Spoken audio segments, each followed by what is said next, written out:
adik-adik, selamat pagi.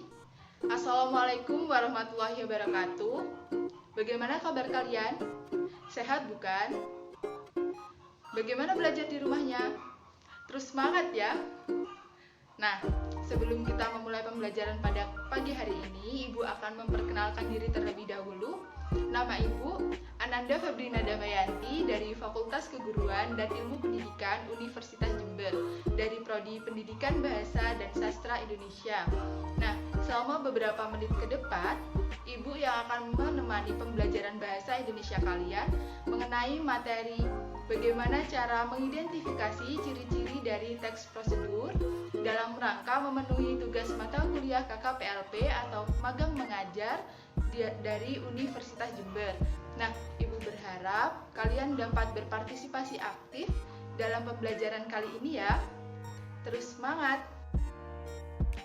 Nah, sebelum kita memulai pembelajaran pada pagi hari ini, alangkah lebih baiknya agar kita berdoa terlebih dahulu supaya pembelajaran kita pada pagi hari ini diberkahi oleh Allah Subhanahu wa Ta'ala. Nah, kita berdoa menurut agama dan keyakinan masing-masing ya. Berdoa mulai.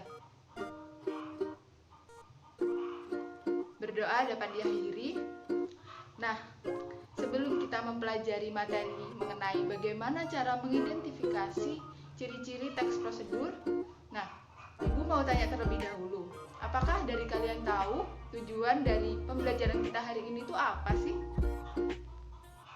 Ya, Ibu di sini sangat yakin bahwa kalian mengetahui tujuan dari pembelajaran kita kali ini. Tujuan pembelajaran kita kali ini yakni agar kita mengetahui bagaimana cara membedakan teks prosedur dengan teks-teks yang lain agar kita tidak salah dalam menilai ini teks apa sih? Bacaan ini teks apa sih? Nah, agar kita dapat menilai hal tersebut. Nah, sebelum kita memasuki pembelajaran mengenai teks prosedur, kita harus mengetahui dulu mengenai pengertian teks prosedur, ciri-ciri teks prosedur, tujuan teks prosedur, jenis-jenis teks prosedur, ciri bahasa teks prosedur, dan bahasa-bahasa yang sering digunakan dalam teks prosedur. Nah, untuk mengetahui pembelajaran itu semua, marilah kita simak slide berikutnya. Memasuki materi yang pertama, yakni kita akan membahas mengenai pengertian teks prosedur. Nah, apakah kalian sudah tahu atau sudah membaca apa itu pengertian dari teks prosedur? Ya, teks prosedur merupakan teks yang memberikan petunjuk kepada kita untuk melakukan sesuatu dengan baik dan benar. Nah, setelah kita mengetahui pengertian dari teks prosedur, kita berjalan ke tujuan teks prosedur. Nah, tujuan teks prosedur ini sebenarnya sama seperti pengertian, yakni tujuannya memberikan petunjuk kepada kita untuk melakukan sesuatu dengan baik dan benar agar kita tidak melakukan kesalahan. Materi yang ketiga, yakni ciri-ciri dari teks prosedur. Ciri-ciri dari teks prosedur ini ada 3 ciri. Nah, yang pertama, terdapat langkah-langkah yang harus dilakukan secara berurutan. Nah, kita ambil contoh di bungkus mie instan. Saya punya bungkus mie instan ini. Di belakang sini terdapat beberapa contoh, yakni teks prosedur. Yang pertama, masukkan mie ke dalam 400 cc air. Lalu aduk selama 3 menit. Nah, di situ sudah terdapat urutan bagaimana cara kita melakukan sesuatu. Nah, untuk ciri yang kedua, aturan atau batasan dalam hal ukuran atau kegiatan yang harus dilakukan dalam melakukan atau membuat sesuatu.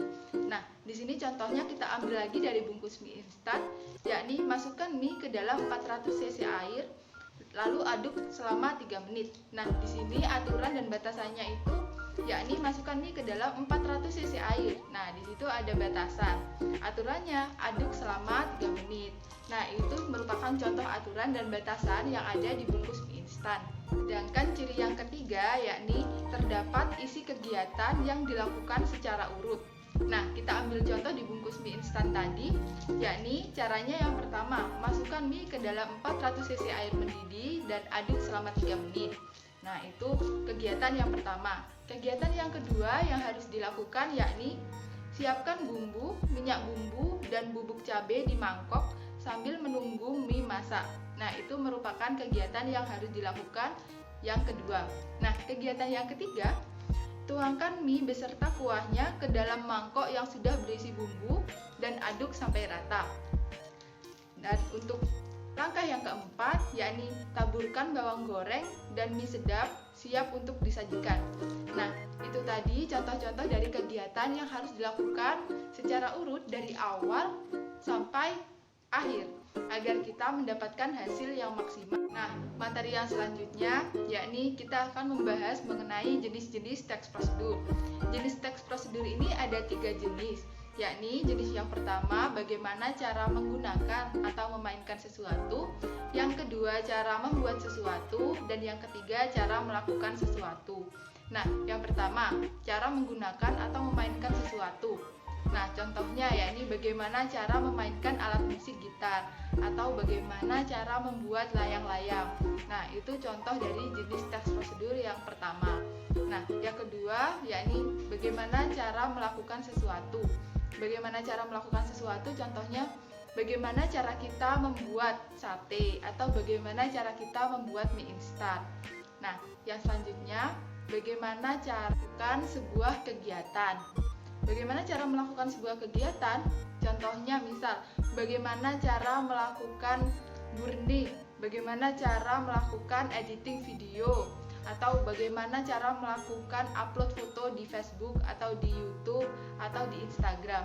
Nah, itu tadi contoh-contohnya ya. Ibu harap kalian dapat menemukan contoh-contoh lain yang ada di kehidupan sehari-hari kalian ya. Memasuki materi yang selanjutnya, yakni kita akan membahas mengenai ciri bahasa dari teks prosedur. Ciri bahasa dari teks prosedur ini ada 4. Yang pertama, yakni terdapat kata perintah yang berupa saran atau larangan. Kata perintah ini ada karena seseorang akan terfokus bagaimana cara melakukan sesuatu, yang mana akan ditulis perintah-perintah bagaimana cara melakukan sesuatu itu. Nah, yang kedua, kalimat perintah berupa saran atau larangan. Maksudnya berupa saran atau larangan biasanya banyak ditulis di teks prosedur. Misal, lebih baik menggunakan kayu daripada menggunakan besi karena terlihat lebih cantik. Seperti itu biasanya. Atau dalam perebusan mie tadi, sarannya lebih baik bawang goreng ditaburkan saat mie sudah siap disajikan.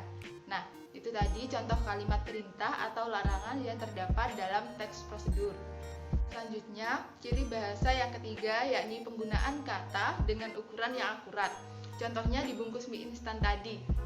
Didihkan mie selama 3 menit di dalam air yang berukuran 300 cc. Itu tadi sebuah keakuratan dari ciri-ciri teks prosedur, yakni harus 3 menit waktu pendidihan mie dan airnya harus 300 cc agar hasilnya lebih baik. Nah, untuk ciri yang keempat, gunakan kelompok kalimat dengan batasan yang jelas. Maksudnya di sini contohnya yakni didihkan beras hingga menjadi bubur. Nah, di situ batasan yang jelasnya yakni didihkan beras hingga menjadi bubur. Nah, itu dia batasan-batasan dalam teks prosedur. Nah, Ibu harap kalian dapat mencari ciri-ciri yang sudah dijelaskan tadi di teks-teks prosedur yang kalian baca di kehidupan sehari-hari. Nah, setelah kita mempelajari bersama materi-materi tadi mengenai pengertian teks prosedur, ciri-ciri teks prosedur, tujuan, dan jenis teks prosedur beserta ciri bahasa teks prosedur. Nah, apabila kalian masih bingung atau masih ada yang ditanyakan, Ibu berharap kalian bisa bertanya di kolom komentar materi ini ya. Nah, setelah kalian sudah memahami materi yang telah Ibu jelaskan tadi, di sini Ibu ingin menugaskan kepada kalian untuk membaca 3 teks prosedur yang telah Ibu persiapkan di slide berikutnya. Nah, Ibu harap kalian membaca ketiga teks tersebut, kemudian Ibu beri tugas di slide selanjutnya ya.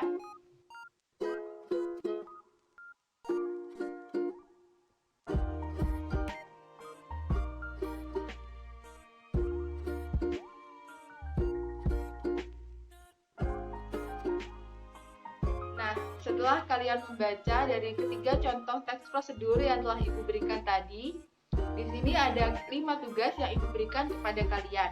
Nah, apabila kalian ada yang belum paham mengenai 5 tugas tersebut, silakan bisa kalian tanyakan di kolom komentar materi ini ya. Oh iya, dalam mengerjakan tugas, Ibu berharap kalian mengerjakan secara mandiri, tidak menyontek di internet atau mengambil di internet, karena Ibu akan lebih menghargai pekerjaan kalian yang kalian hasilkan dengan jerih payah kalian sendiri daripada hasilnya bagus tetapi hasilnya kalian mengambil dari internet. Nah, jika Ibu mengetahui ada yang mengambil dari internet, tidak akan Ibu berikan nilai dan akan Ibu laksanakan remedi. Nah, setelah mempelajari materi dan mengerjakan tugas itu tadi, sekian materi dari Ibu. Kurang lebihnya mohon maaf. Wassalamualaikum warahmatullahi wabarakatuh. Terus semangat ya sekolah di rumahnya. Semangat!